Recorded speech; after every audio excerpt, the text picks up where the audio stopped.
Hello everyone, Minute Plus Meditation here, Friday, August the 5th. Now we're at the minor prophet Nahum, I'm not sure how it's pronounced.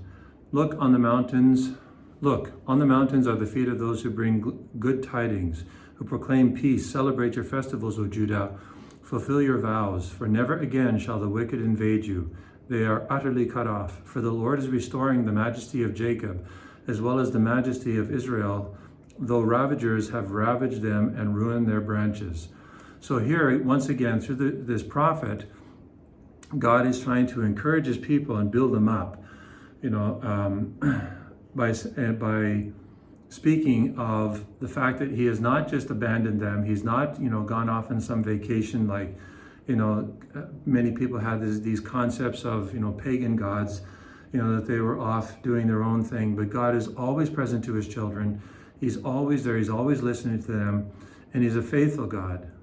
But he's not a God to be messed with, right? He's not someone that they can manipulate or dominate or somehow twist, to their own purposes, like the pagan gods.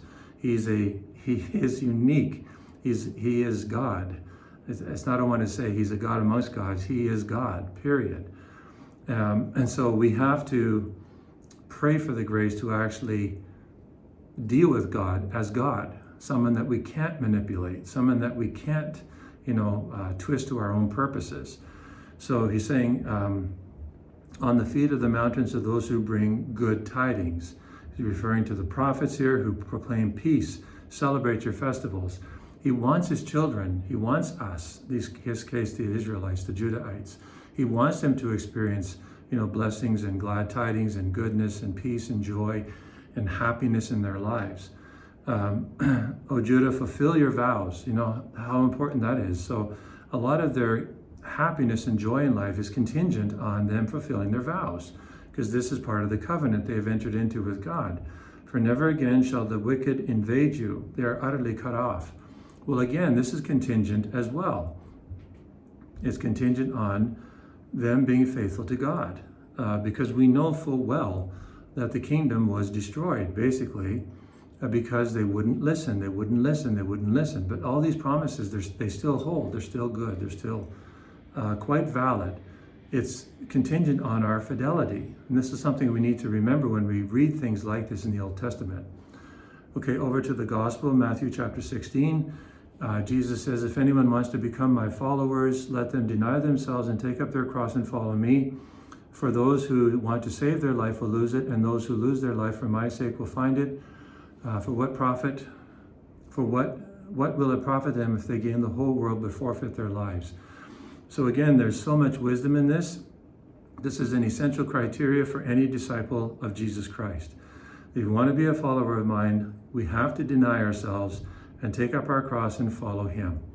All right, so we all have disordered passions because of original sin. We need to identify what they are. Generally speaking, they're grouped in two categories: the irascible appetites and the concupiscible appetites. Inordinate desires for pleasure, concupiscence; irascible, things like anger, flight or fight, and these kinds of things, passions, anger, pride. We need to identify, what is our sort of dominant weaknesses and faults, because they often prevent us from friendship with Christ. We need to identify those things, and we need to take them to Christ. We need to deny ourselves.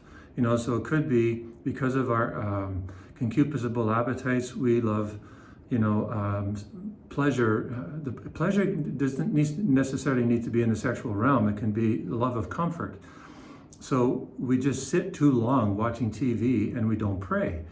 We don't deny ourselves anything at the table. Now, mind you, these things can open us up to the other problems, but they don't necessarily need to. However, they can at the same time lead us away from God because we just love comfort too much. And we need to be denying ourselves this tendency we have to the minimum. And we need to ask Jesus to help us sacrifice ourselves for the good, ultimately for him and for the good of others around us. This is essential for discipleship, but it's also, I would contend, essential for true human development, that we don't get sucked into the black hole of self-centeredness.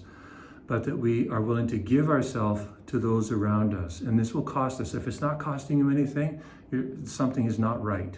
And you need to look at it and identify it and repent of it and listen to this gospel again. It's not only for our eternal good, but it's for our temporal good here in this world. God bless you.